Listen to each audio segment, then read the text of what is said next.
Welcome back, rugby fans, to Rugby411. As always, I'm your host. My name is Joshua Shibata. It is with great pleasure I have with me Bruce Kauika-Petersen, member of the Rugby Football Club LA. Bruce, welcome to the show. How you feeling, brother? Kia ora, everyone. It's awesome to be out here. Pretty humbling to be on a podcast, so it's pretty cool. Yeah, no, you'll love it. You'll love it. And a little bit peek behind the curtain with our prior interview, Bruce was just hamming it up. So I feel Bruce will have a great time on this show. He has a great personality, great energy. But let's talk a little bit about you, Bruce. New Zealander coming in. I believe this is your first year in the Major League Rugby, correct? Yeah, first year in the Major League. I've been trying to get over here for a couple of years, but just things haven't quite lined up back home. So, Got it. So with that being said, how big is the brand Major League Rugby? I mean, we're the guys inside looking out. How is it for you guys outside looking in? How big is the brand of Major League Rugby to rugby around the world? For a Kiwi, it's sort of the number one market at the moment. Really? Interesting.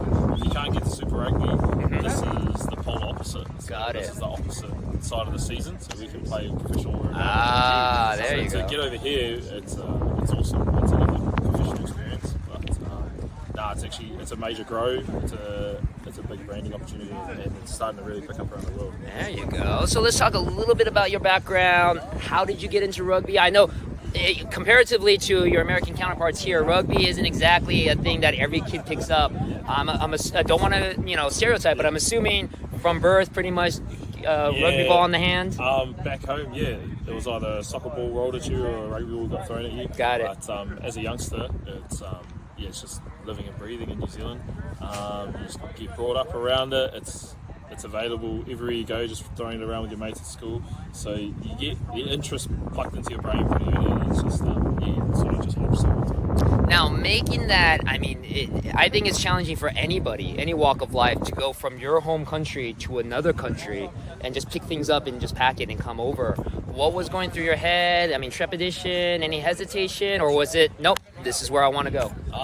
It was definitely daunting. Yes. I wanted to come over, but getting the offer and then putting pen to paper was a major thing. And then actually the build up to getting the visa once. I've heard about it. Yeah, I heard I was getting over here, but then once I actually got my visa, things started settling in. It was actually quite nerve-wracking. I checked my passport that I had 3 times before the night before I even got on the flight. So, Sure. I get that. To pick up the life and to come to an experience, a place like this, it's something you can't turn down.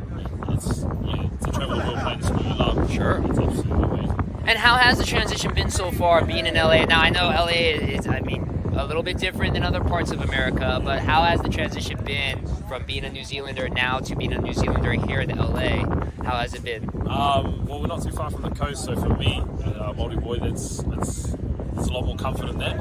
But there's a lot of concrete. It's a big city, and there's a lot going on.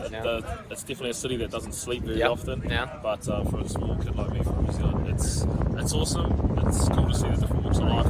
But it's an experience. It definitely is. Lovely. Now, what are your aspects so far? I know you haven't really played an official Major League Rugby game yet, but what have you seen culture-wise here with, I guess we would call it American rugby, or at least an American style of rugby? How do you feel the culture is here comparatively to what you've experienced in your own home country?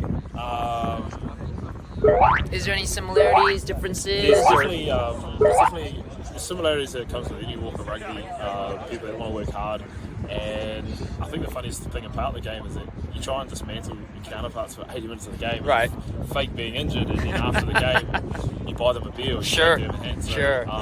That's very similar. Here in my team, there's big personalities, and there's a lot of glue that keeps us together. So it's awesome to be a part of that. But then there's a lot of different nationalities and different teams. I think we're coming up against Dallas, and they're full of Argentinians. Yeah, we always joke they're like Argentina light with Dallas. And then Houston's full of South Africans. But Yep. we're all a bit of a blend of everything. So it's awesome to see different walks of life, and I think that's going to come in majorly to building our identity as LA Rugby. There you go. Now, obviously, you're meeting a bunch of people for the very first time, I believe, like less than a month ago.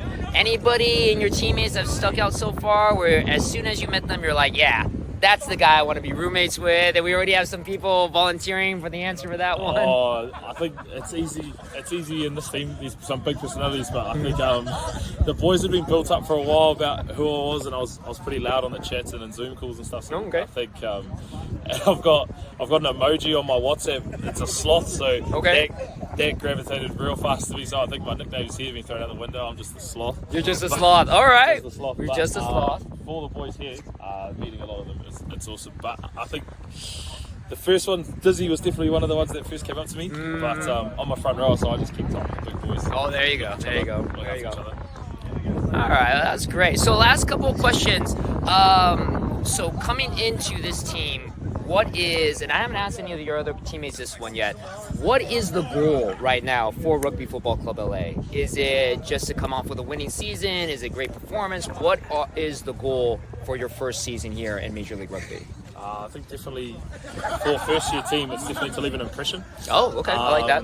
And I think it's about building as strong as foundation you can, as fast as you can. We've been sort of thrown together in a couple of months. This team's become a thing. But I think definitely to leave an impression first year and to take as many scalps as we can, that'd be there you achievement. I like it. Week by week. I like it. And last question, like I asked your teammate beforehand, we are just less than a couple weeks away from home opener against the Dallas Jackals. What do you want to give to the fans, future ticket holders, future season ticket holders like myself? What do you want to tell them to convince them to come out to see you guys play with the Dallas Jackals in just a couple weeks? It's going to be entertaining for sure. We definitely want to see you guys all there. There's definitely a spark and a feel amongst the boys, and we're really excited and really keen to get to meet and know our fans. So just get down, get around the boys, support us, and we'll try and make it as good as possible. There we go. So again, thank you very much, Bruce, the Sloth Kauika-Petersen, and I'm Josh from Rugby411. Thank you very much for joining us, and again, I'll see you on the pitch.